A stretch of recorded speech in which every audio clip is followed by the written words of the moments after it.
Here. This is actually for Mr. Heidelberger.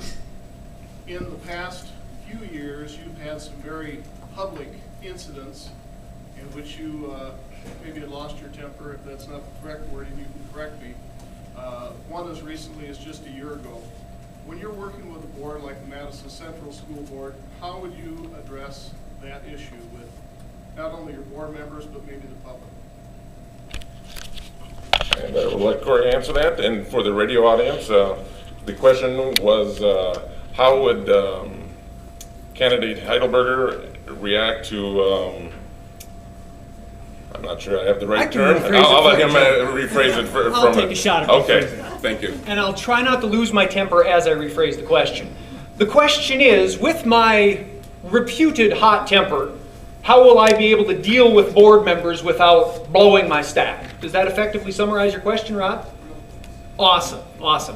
And it's a good question. I think as everybody listening at home tonight can probably hear my hand gestures waving in the air, I do get very excited about talking about issues like this because issues like this matter.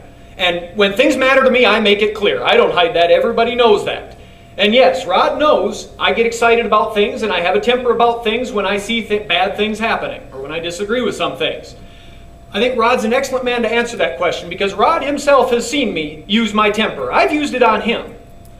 Rod has seen me in public get in his face and say, "Rod, I don't want to hear another word from you." And I was angry. I made it very clear. Rod has also seen me over the years, pick your word, change, mature, grow. I don't know. Take your pick, Rod. And maybe Rod will get rebuttal time and say, "No, I haven't. Cory's the same old hothead as ever." But Rod has seen me go from not wanting to have anything to do with him, not even wanting to be in the same room with him, to recognizing that he's a fellow community member. He lives here. I live here. This is too small a town not to talk to each other. This is too small a town to have our little cliques and not work together to solve problems. This is too small a town to put our nose up in the air and just ignore people as if they don't exist. Because in a community this small and this close, we all exist and we all have to work together. And Rod has seen me progress to the point where I can sit down with him.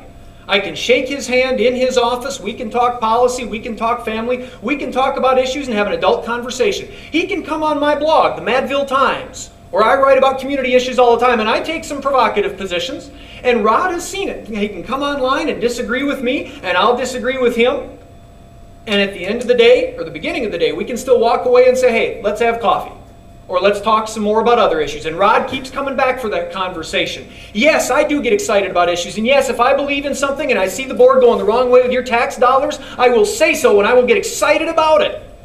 But Rod himself can attest to the fact that I'm controlling that temper.